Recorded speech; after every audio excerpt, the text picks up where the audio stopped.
नमस्कार दोस्तों, कैसे हैं आप सब। आज एक नई कहानी के साथ हम आए हैं। शुरू करते हैं आज की कहानी। जब से मैं कॉलेज से घर वापस आया तो देखा कि घर में कोई भी नहीं है। सभी कहीं बाहर गए थे।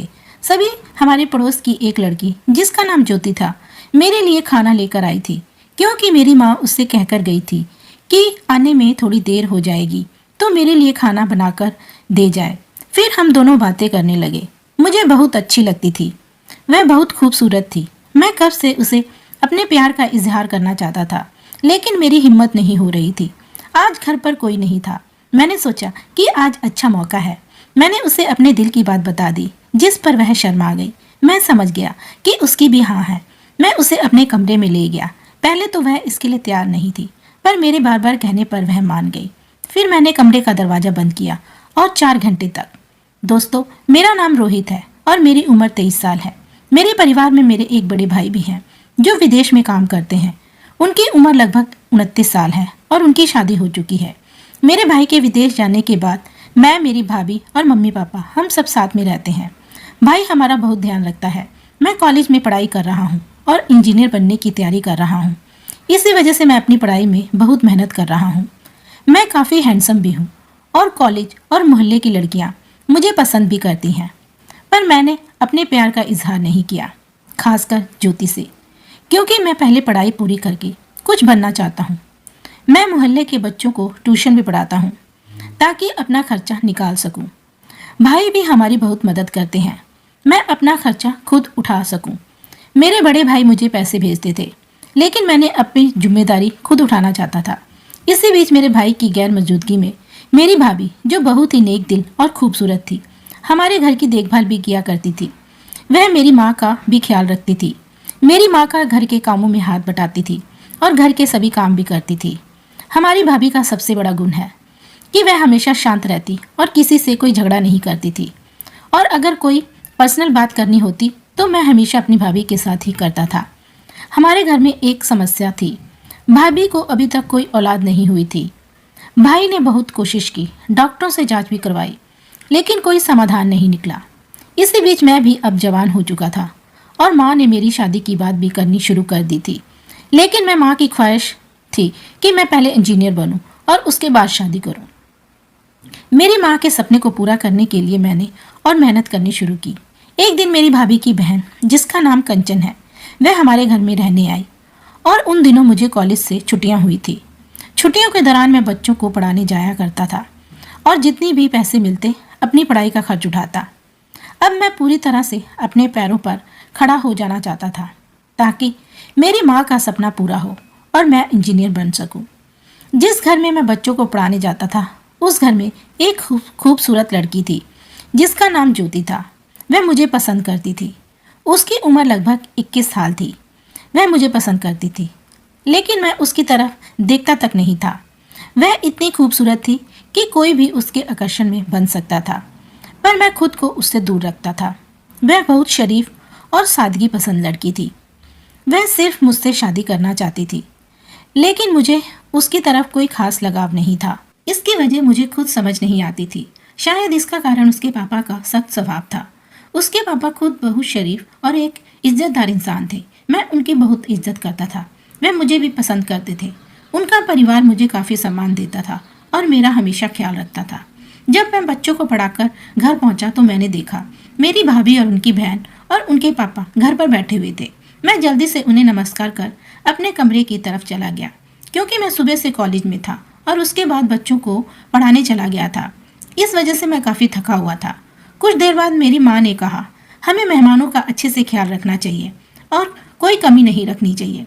मैं बाजार से उनके लिए खाने पीने की चीज़ें लेकर आया और फिर हम सब ने मिलकर उनकी अच्छे से खातिरदारी की।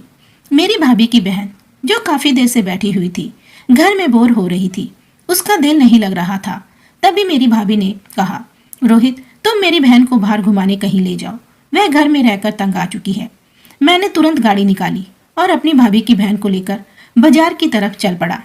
रास्ते में वह मुझे बार बार देख रही थी, लेकिन मैं उसकी तरफ ध्यान नहीं दिया। फिर उसने अचानक कहा, मुझे तुमसे एक ज़रूरी बात करनी है। अगर तुम मेरी मदद कर दो तो मैं तुम्हारा एहसान नहीं भूलूंगी। मैंने पूछा, क्या मदद चाहिए? मैं तुम्हारे लिए क्या कर सकता हूँ? वह मेरी आंखों में देखने लगी और बोली, बताओ तुम्हें मेरी आंखों में क्या नजर आता है। मैंने कहा, मुझे खास नजर नहीं आ रहा जो तुम्हारी बात को समझने में मदद करे। तुम पहेलियां मत बनाओ, सीधे बताओ तुम क्या चाहती हो। वो गहरी नजरों से मुझे देख रही थी, जैसे कोई महबूबा अपने महबूब को देखती है।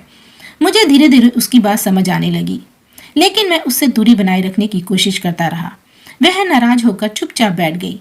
मैंने उससे कहा, आखिर तुम्हारा मसला क्या है, क्या मुझसे चाहती हो। वह कुछ देर के लिए खामोश रही और फिर बोली, मैं वही चाहती हूँ जो तुम नहीं चाहते।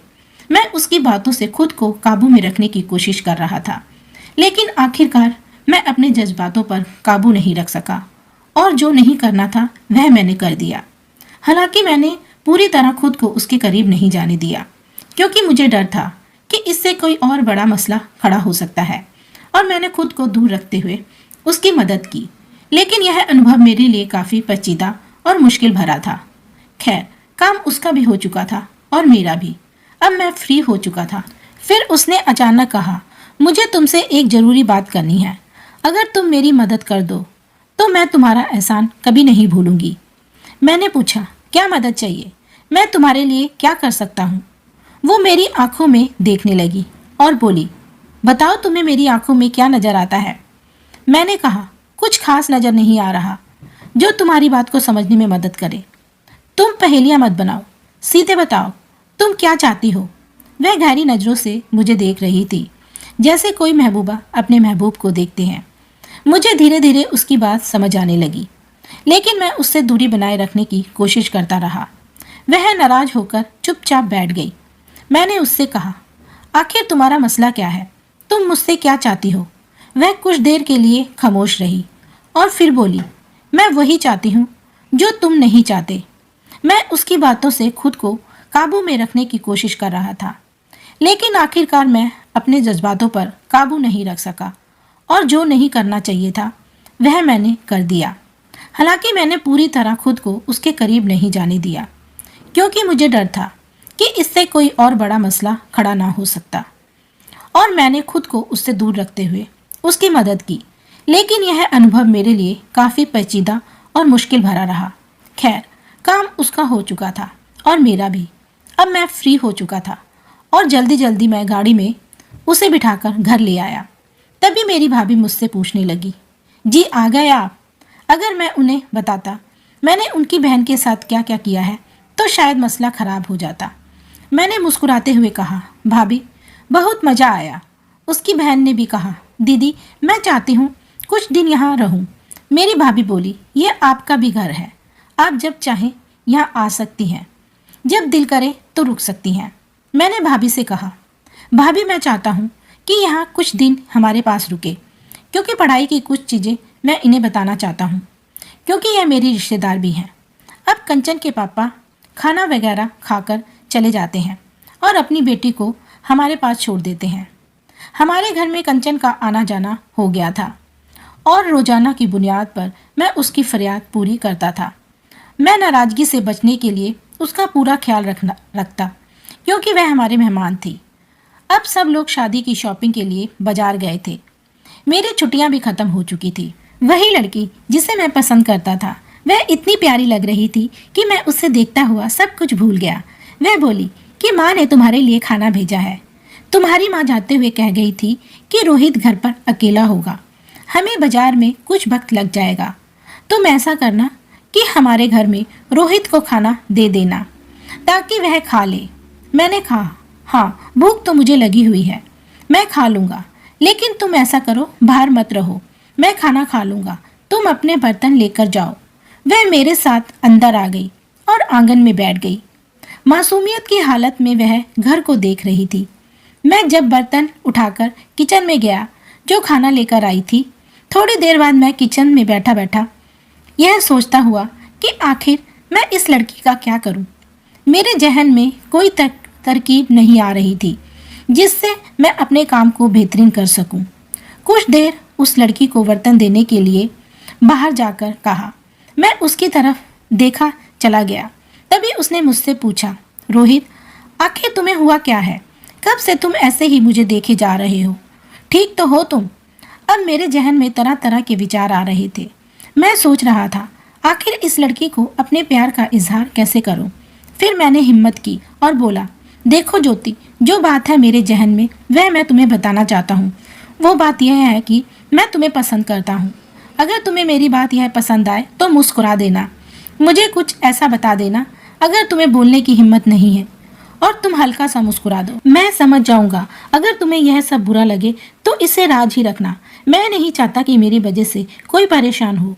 मैंने आगे कहा, मैं तुम्हारे पापा की बहुत इज्जत करता हूँ।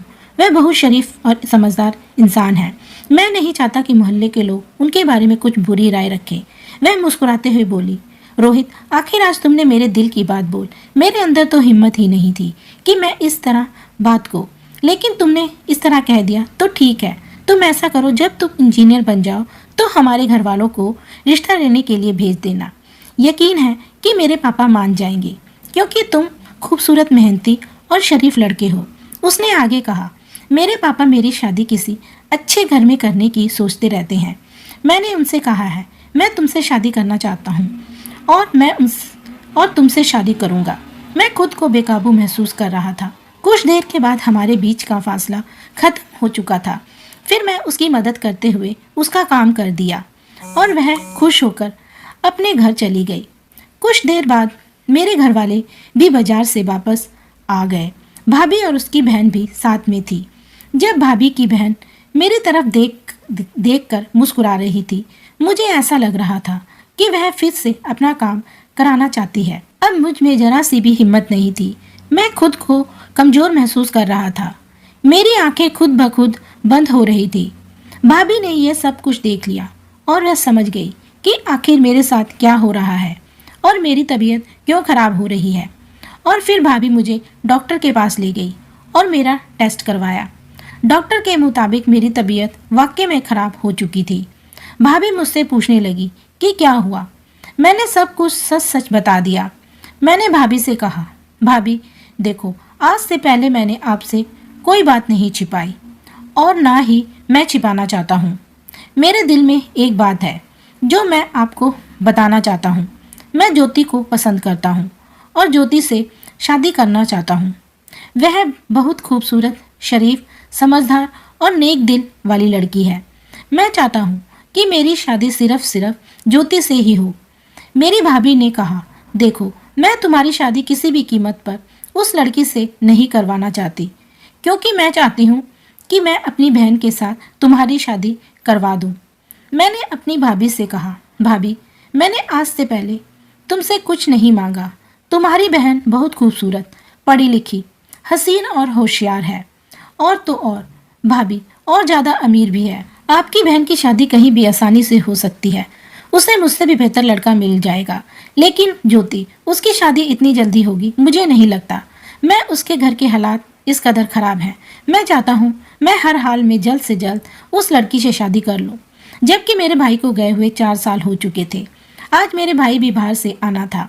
मैं दवाई लेकर सीधा घर आ चुका था और फिर भाभी भी कुछ देर के बाद मेरे साथ घर आ गई। हम सब लोग बैठकर खाना खा रहे थे। तभी दरवाजे पर दस्तक होती है। मेरे पापा दरवाज़ा खोलने चले जाते हैं और दरवाज़ा खोलते ही मेरे भाई अंदर आ जाते हैं। फिर हम सब मिलकर बड़ी खुशी से बातें करने लगते हैं। फिर बातों बातों में मैं यह भी कह देता हूँ, भाई, मेरी पढ़ाई में कमाल हो चुका है। मुझे एक अच्छी जगह नौकरी भी मिल चुकी है और मैं इंजीनियर भी बन चुका हूँ। आपकी ख्वाहिश के मुताबिक। मेरे भाई कहते हैं, अब मैं चाहता हूँ रोहित, अब मैं जल्द से जल्द तुम्हारी शादी करवा दूँ, क्योंकि तुम्हारी उम्र भी अब शादी के लिए हो चुकी है। मैं भाई से कहने लगा, भाई, मैं भी तुमसे इस बारे में बात करना चाहता हूँ। मेरे भाई ने कहा, तुम्हारी भाभी की बहन भी घर आई हुई है। मैं चाहता हूँ कि तुम्हारी शादी मैं उसके साथ करवा दूँ। मैंने भाई से कहा, भाई, मैं कंचन को पसंद नहीं करता। मैं जिस लड़की को पसंद करता हूँ वो हमारे मोहल्ले की ज्योति है। मैं उसी के साथ शादी करना चाहता हूँ। तब मेरे भाई, जो तुम्हें बेहतर लगे तुम वही करो। तुम्हारी शादी हम वहीं करेंगे जहाँ तुम्हें पसंद हो। इस तरह मेरे भाई ने मेरी शादी ज्योति से करवा दी और अब मैं बड़ी खुशी से उसके साथ ज़िंदगी बिता रहा हूँ। कहानी कैसी लगी हमें कमेंट में लिखकर बताएं। वीडियो को लाइक और चैनल को सब्सक्राइब करें। थैंक यू, धन्यवाद।